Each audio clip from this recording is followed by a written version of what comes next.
I kept going back to my doctors because I had a really sore throat all the time, really sore throat. The glands in my throat were out for everyone to see. So I kept going back and saying, I think I've got glandular fever. And she was like, no. My doctor was like, no way, you don't have glandular fever. But I was like, everyone I know has glandular fever and I feel exactly the same as they do. And she was like, no, it's a sore throat, go home. So I went back and forth. I must have been back and forth like 6 times over the course of like 2 months. As basically I'd moved into the doctors. And she was like, no, it's a sore throat. In the end, I think I broke her. And she was just like, go home, buy some boiled sweets and suck on them. And I was like, do I not need to buy like a proper like sore throat sweet? And she was like, no. These medicated throat sweets don't do anything. They're just a waste of your money. They're a con. So I went off. I purchased the right boiled sweets. And I must have been every hour on the hour just eating these things in an attempt to cure something it was never going to cure. After a few months of sucking on these boiled sweets, nothing happened. And then one day, my sore throat just went away. And that's when stuff really got bad because I felt really unwell. I was tired all the time. And while I no longer had a sore throat, I could barely stay up. My whole body ached constantly. I was exhausted. And I didn't know what was wrong with me. So I went back to the doctors again. And again, I was brushed off. And after a few months, eventually, of saying I'm exhausted and I can barely keep my eyes open, they sent me for some routine tests.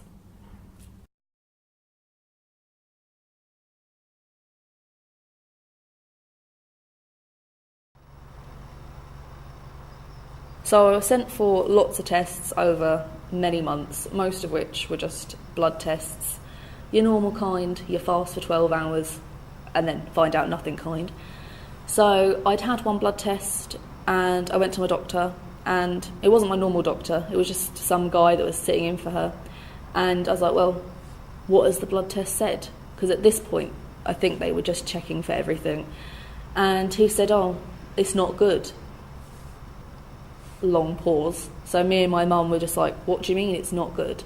So I, in my mind, was like, I've got diabetes, or I've got something, you know, that's a bit bad, but not like I'm going to die. And he's like, oh, from this blood test, we can see that your liver and kidneys are shutting down. And I'm like, I beg your pardon? And my mum's just couldn't believe it. She's sitting there, like, gobsmacked. And I was like, oh, I just threw out there, am I going to die? And he was like, yeah, you might. And I'm like, what the fuck? And my mum's like, she slapped me because she's like, do not swear in front of a doctor. And she's like, what do you mean she's going to die? He's like, you know, her liver and kidneys are shutting down, so it's not really that good, but, you know, your 10 minutes are up, so I've got another patient. So because me and my mum were a bit like, oh my God, we left. And we met my nan in the car park, and I got into my nan's car and my mum got in, and my nan's like, so, what's the matter? Did they say what was the matter with you? And my mum's like, well, Diane, apparently her liver and kidneys are shutting down. My nan broke down, my mum's crying, she's crying, and I'm just sat in the back of her car like, I think I might die. Oh dear. I didn't cry or anything. I think I was just a bit, oh shit. So we went home and my dad's like, what was the matter then? What have they said? And my mum's like, she's dying. And my dad couldn't believe it. He was like, and they didn't tell you anything else? They didn't say, oh, we're referring you to here, or here's what you can take, or, you know, this is how long you've got. So my dad had so many questions that obviously we couldn't answer. So he called the doctor's surgery and said, well, my daughter's just been told she's dying and I'd like to know what she can do. So the receptionist was like, oh my God. So she pulled up my files and she actually got another doctor to look at my results. And this other doctor told my dad that, oh no, I'm not dying. My liver and kidneys are fine. But this doctor who had seen me had read the results wrong and told me I was dying. So for 40 minutes of my life, I believed I was dying. And I thought, well, I feel bad, but I don't feel that bad. I don't feel like I'm dying bad. I feel a little off, but not like coughing off. And yeah, so for 40 minutes of my life, I believed I was dying because of a bad locum.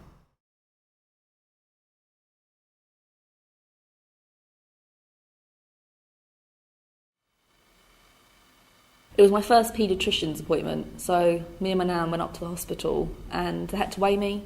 I stood on this scale and she took the weight, obviously, and I just flippantly said to her, "Oh, am I fat?" You know, I'd not weighed myself in months and I knew I'd put on some weight because, you know, when you lay in bed and occasionally eat, you do tend to put on weight. And she just went, "Yeah, no, you are fat." And I was like, oh, didn't think nurses could reply with that. I thought she might say, "Oh, yes, you're a bit bigger than you should be." Went back into the waiting room and Nan's like, "All right." I was like, yeah, I'm fine.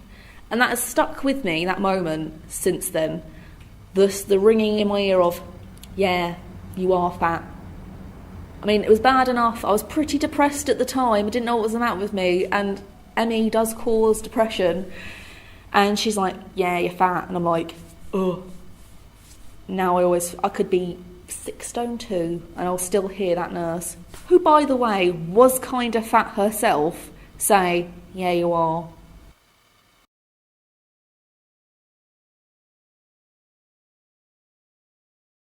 So luckily for me, that paediatrician's trip was a one-off, as the doctor I met pretty much knew what was wrong with me just by looking at me. She asked me some questions, I filled in some charts that are smiley face based, and then she's like, "I know what's the matter with you, I can tell you." And I was like, "Well, tell me then." And she's like, "You have ME." And I was like, "What is that?" And she said, "It's the way you're feeling." So she went through the generalised symptoms of an ME sufferer, and I was like, "Yep, that sounds like me." She's like, "It's also known as chronic fatigue syndrome. Don't know if you've heard of that." I was like, "Haven't heard of any of this." And I was like, "Well, what can I do? What can I get myself? How can I treat this? How long till I'm better?" And she was like, "Oh no, there's no treatment. No, there's nothing you can take, nothing you can do. So I have to sort of like wait it out and hope for the best." And then she was like, "You might want to get yourself a dog though." And I was like, "What?" She's like, "Get yourself a dog. Have you got a dog?" I was like, "I don't have a dog." She's like, "Well, you want to get one. Get yourself a dog, go on little dog walks, and that's how you'll get back to school. You'll build up your stamina and you'll feel a lot better. So talk about getting a dog with your family, or, you know, borrowing a dog, but try and get a dog." And I was like, "Oh, okay then." With that, I went home.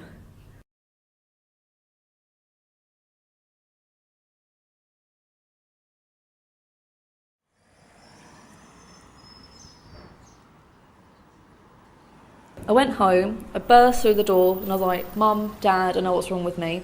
And they're like, "Oh, what is it? What's the matter?" And I said, "Well, I've got ME, and this is why I'm feeling so awful all the time, and this is how I got it, and there's nothing I can do." And they're like, "There's nothing you can do." I was like, "No, there's nothing I can take, but I do need to get a dog." And my parents were like, "You need to get a dog?" And I was like, "Yes. My doctor said if I get a dog and go on short dog walks, and then I'll build up my stamina and then get back to school." And then my dad just went, "You're not getting a dog." I was like, "Well, I need a dog. I need to get a dog. I've literally been told I need to get a dog." He's like, No, you're not getting a dog. There's no room for a dog. The cat won't like a dog." And I was like, "Well, what am I going to do? I need to walk a dog." And my mum was like, "Yeah, we can't really get a dog because of the cat. And if you get a dog, Abbie, the cat will leave. Do you want the cat to leave? Do you want the cat to be so upset in its own home that it leaves forever?" It's like, "Well, no, but I do need to walk a dog. I need to walk a dog." And my dad was like, "Well, you don't need a dog to go on a dog walk, do you?" I was like, "But you kind of do." He's like, "No, Abbie, you go down the park every day and you walk that dog, that imaginary dog, for as long as you feel it would need. So just walk for as long as you need and what you think the dog would need, and then come back. You don't need a dog for that. Just need yourself. You can go off tomorrow and you can do it. Walk an imaginary dog."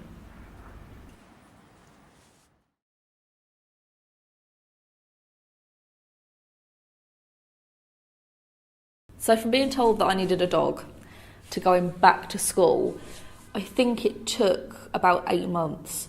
So I started walking the imaginary dog and seeing my tutor, and then some people from the school came round, were like, "Right, she's no longer a health and safety risk. I think she can come back for 1 day a week." But the whole idea of a whole day was too much, so we organised this plan that I would come in for one lesson. So I had to like buy a whole new school uniform because obviously I'd been off for so long, I'd grown out of my old one, and I was going to go back for English for 1 hour. The only issue is nobody thought to drive me to school, so it was a 20-minute uphill journey in the height of summer to my school to then climb up 5 flights of stairs to get to where I needed to go. So by the time I've walked up the hill, I've walked up the stairs, and I've got there, I'm on fire. I am sweating uncontrollably. I am so hot. The windows are only open a crack because they're anti-suicide windows. I am on fire. I'm not feeling any type of breeze anywhere. So I sit down, I take my seat, and I'm scanning the room. Don't really recognise that many people. So the class starts, and I could feel people were staring at me, but I could also feel that I was profusely sweating. So I come to the conclusion that no, they weren't looking at me because I've been missing for like a year and a bit. It's because I'm basically wringing wet. Because I can feel the sweat, it's dripping from my face, it's dripping down my back. It's obviously soaking through my blouse because a white blouse and sweat do not mix. And I'm on fire, and I'm like, they can see my bra, they can see everything. They're looking at me sweating. It's not because I've been missing, it's because I'm wringing wet. So this hour class went on. I'm not cooling down any. If anything, I've got hotter because of the panic of thinking of people looking at me. And by the time it ended, I just about, as much as I could, legged it home. And I said to my mum, I've had a horrible day, I don't want to go back. And she's like, what do you mean? Someone said something. I was like, no one said anything. I'm on fire.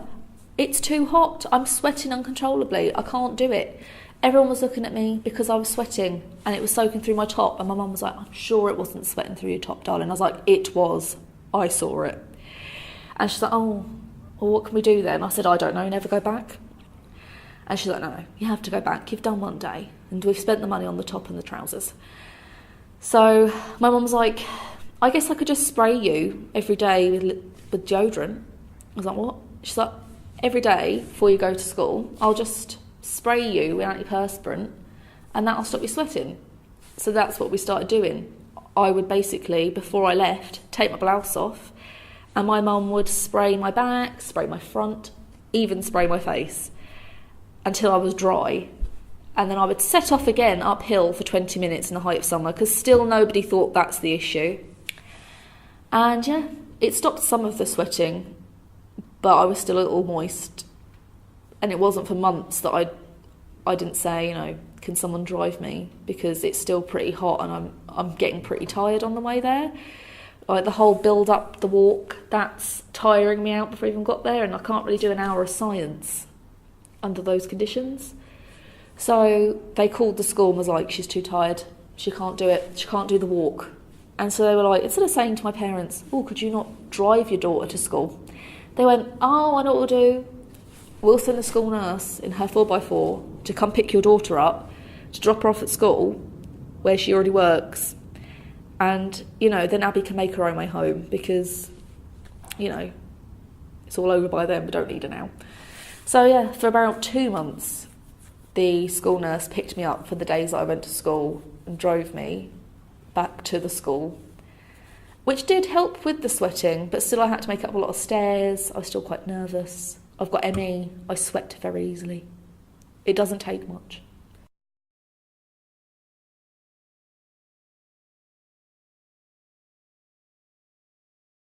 When I started with the whole ME thing, I fainted a lot, and that, because it's just stairs at my high school, they were like, what if she faints going down the stairs and she sues us?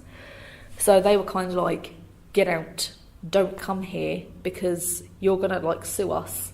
They did say I could stay if I wore a helmet, but you know, high school's bad enough. You don't need a helmet to make it any worse. You know, a helmet and an undiagnosed disease.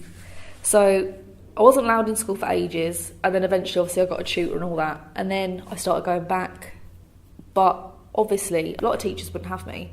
I did my options, And I said I wanted to do drama, child development and graphic design. And I knew I needed 4 GCSEs to get into the college course I wanted. So I was like, well, when do I start graphics? And I was aware that it was halfway through the year. Everyone else had 6 months worth of graphic design and child development expertise that I did not have. But, you know, I had a few years till I left school, so I figured be all right. Well, the graphic design teacher come back and was like, I don't want you in my class. And I was like, cheers.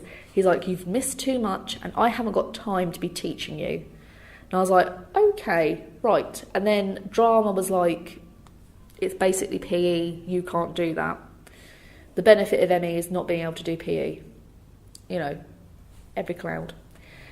But the child development teacher didn't want me either. She was like, I don't want you in here. People have been doing this work for 6 months. They know so much. I haven't got time to focus on one person. She was basically giving me the same stuff the graphic design teacher had done. But she was much more like, hell no. And I was like, look, I need 4 GCSEs to get into this college course. And I can't get in there with English, maths and science. That's only 3. I don't know if you can count. And she's like, right, fine.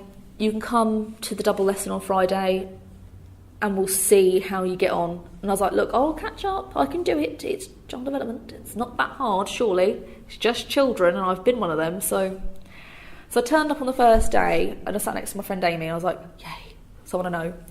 And then the teacher was like, here's a test, everyone. It's all the stuff we've learnt over the last 6 months. And I'm like, this is some shady stuff. So I'm sat there, and I'm like, right, can't be that hard. So I flipped the page over, and a lot of it was like, how do you make a healthy packed lunch? What does congenital mean? And I was like, I know what this means. I've learnt a lot of this stuff off TV programmes about birth. So I filled it in, I got a good mark, and she was a bit like, maybe I'll let her stay in the class. Maybe she can just sit here and take in some of the stuff. So I did, and I did everything she asked me to do, and I got a bloody A.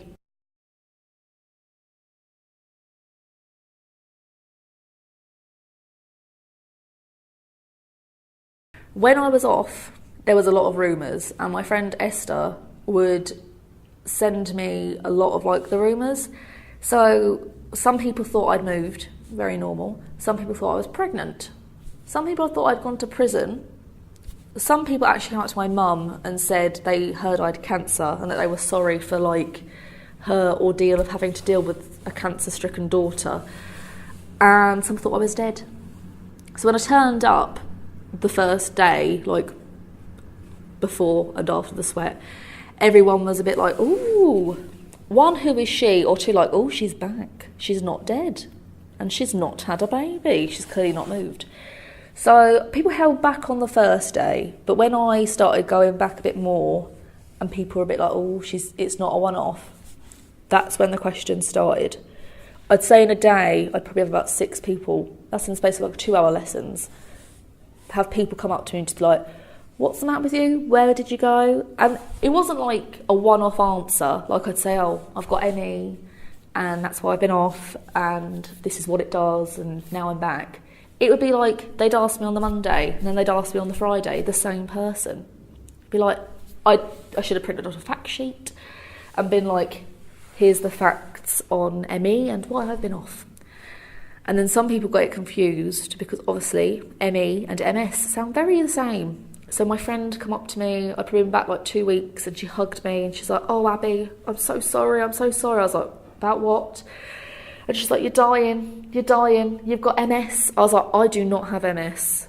I have ME. MS and ME are very different things. I'm not dying. And she's in floods of tears, and I'm like, I'm not dying. She's like, oh God, somebody said you had MS. I was like, no, it's ME. You'll always get the ME, what's that? That's the one question. What's that? Can I get it? Are you going to die? How did you get it? Are you going to give it to me? No, I'm not going to give you it. If I bite you, you won't suddenly turn into someone who can't get up. I always get, what's that? How'd you get that? Oh, what's that like? Awful. That's what it's like, awful. I told you last week it was awful. I'm telling you again this week, it's still awful, but it's better now.